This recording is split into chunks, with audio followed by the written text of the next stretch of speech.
Closed captioning for News 12 is brought to you by Kenneth Nugent. From the station that's on your side, News 12, first at 5, continues. Two local shootings less than 12 hours apart. The latest just this morning around 9:30 on Batnack Street, just blocks away from Laney High School. We know one man was shot there.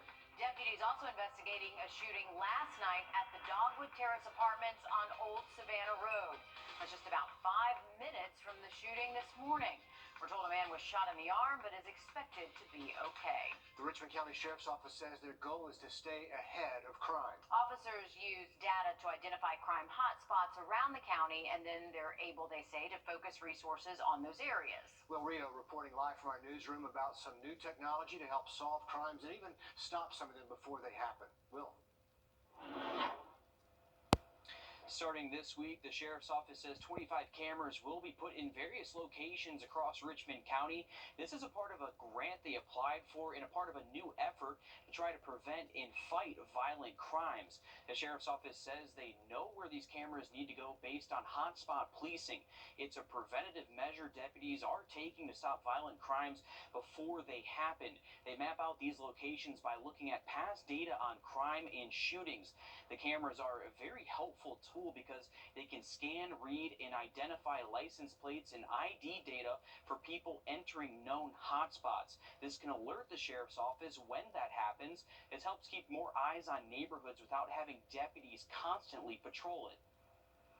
Aimlessly having the deputies ride around is not going to help you. What we found is when we target, because what we do know from the data is we're more likely to be able to prevent crime if we're in the hotspots areas when and where the crimes occur.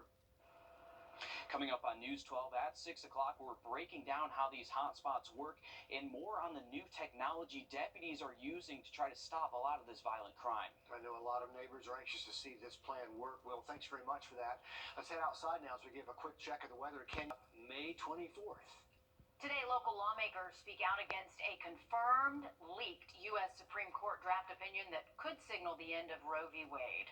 Members of the Georgia House Democratic Caucus spoke today under the Gold Dome, the majority female group calling on the High Court to rethink its decision. If Roe v. Wade is overturned, instead of the focus of your state government being on table issues like jobs and health care, Georgia's conservatives, mostly male conservatives, will focus on regulating women's bodies.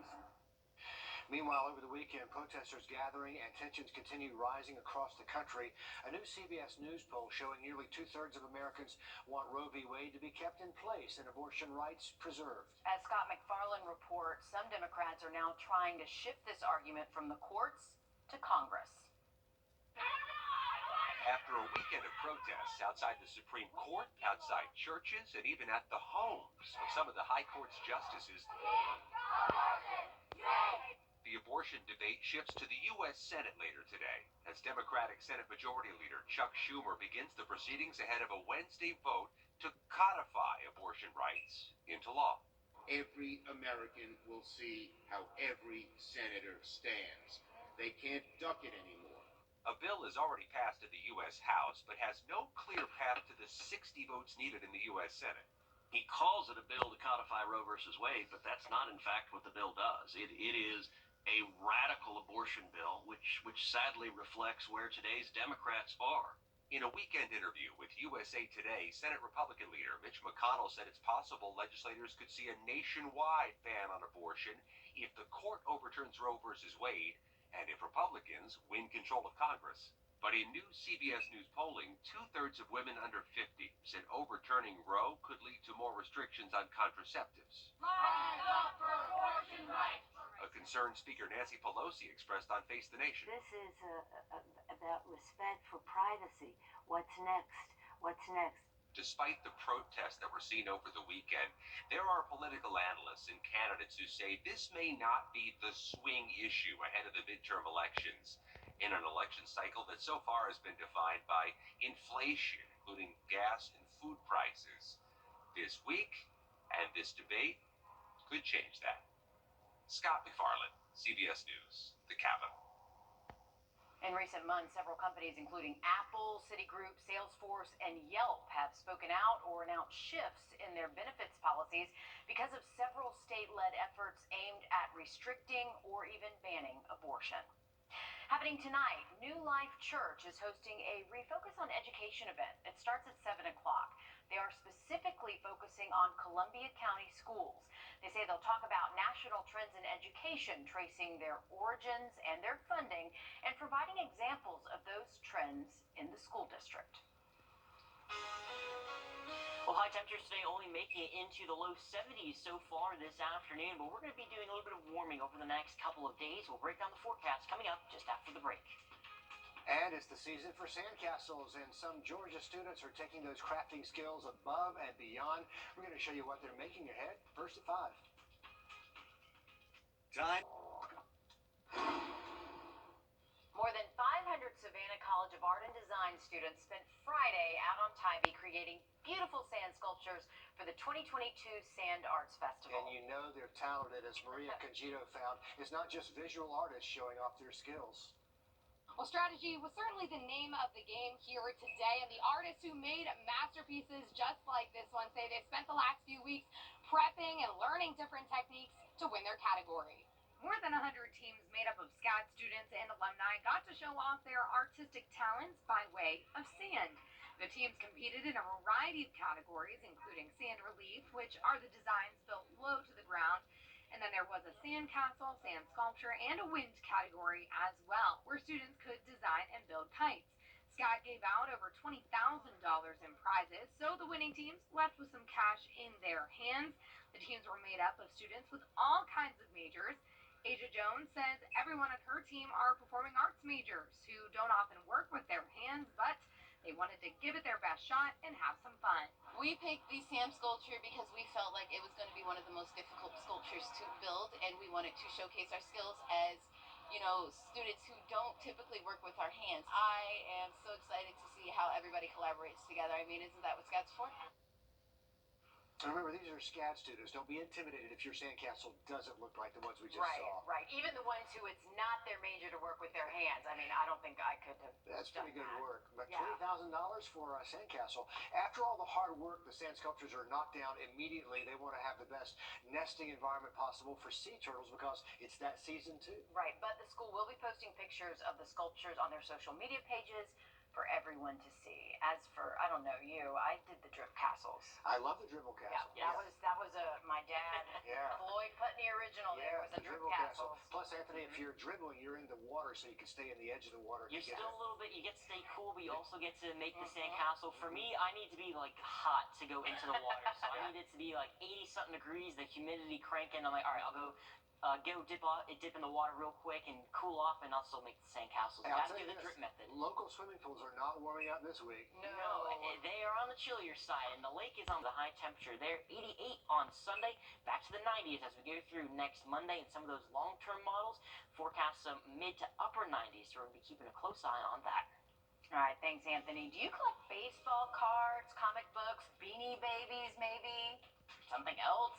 Well, coming up, a quick and easy way to find out if your collection is worth anything. Some news your wallet can use. Next. The Live by Camera Network.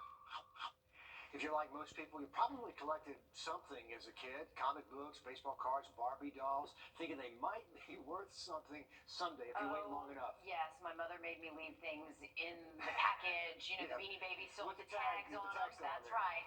Taking the time to sort through all your collections might feel hopeless, though, but Jamie Tucker shows us how to quickly find out if you're sitting on a gold mine. Like a lot of people, I still have my baseball card collection, comic books, my kids' Beanie Baby collection. They were supposed to be worth a lot of money now, but trying to find out how much they're worth is no easy task unless you have a smartphone. Google's Lens app takes a photo and searches for it online. Just open up Google Lens on any Android or iOS device or with the Google app you probably have on your phone. Line up the item in the frame. In a second or two, Google will show you all the places the item is found online.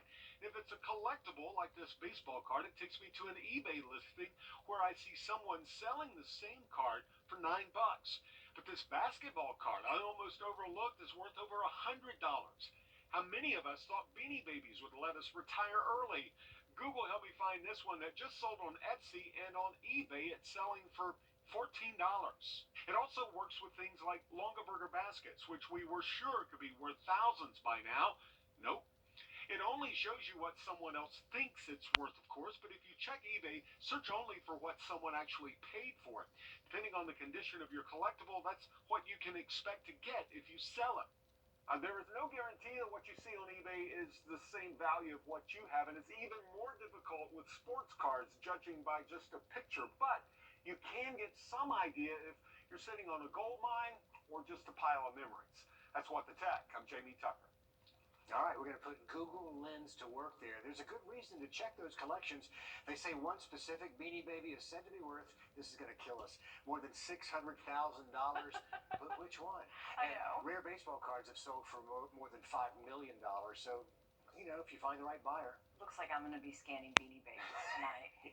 Let me know. I'll still be scanning Beanie Babies at midnight tonight. I guess we'll hear you scream from around town. Right. Okay, here's the catch. If I'm here tomorrow, it means I did not have the $600,000 Beanie Baby. Not the lottery.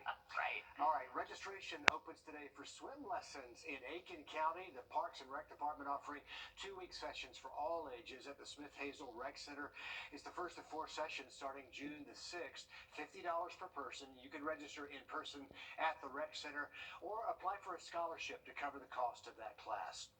Parents, if you're looking for some football camps for the kids this summer, they're starting to open up around the area, and many of them are put on by college or professional athletes. Yeah, lots of fun. Sports director Nick Proto has a look at some local success stories giving back to their community. Last year, Evans grad Derek Canteen held his first youth football camp for Columbia County kids. Well, the Georgia Southern Eagle is back at it again this year, bringing some big names along with him. Camp Canteen 2 happening June 25th over at Evans. It's for kids ages 8 to 17, and it is free. One of the coaches this year, Grovetown alum and current Cincinnati Bengal Deontay Smith. Smith just went to the Super Bowl with the Bengals last year. Strom Thurmond alum Antonio Hamilton is bringing his annual kids camp back as well. That one is the May 28th at Jet Middle School. Kids 6 to 18, also free. And for you Aiken County folks, Silver Bluff alum and current Philadelphia Eagle Teron Jackson putting on a camp too. That one will also be June 25th. That's going to be at Silver Bluff High School. Kids ages 6 to 12 and free. Some great opportunities for your kids to learn from some of the best this area has seen. I know that was a lot of dates and times and whatnot I just threw out at you, so if you need more information on all these camps, you can head over to our website, wrdw.com. More sports coming up at 6 o'clock.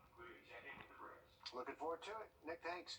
The SPCA Albrecht Center says they have some working cats in need of a barn to call home. Yeah, their Working Cats program helps find places for cats that aren't socialized enough to be inside your home, but they can't live alone outdoors. So yeah, they're working cats.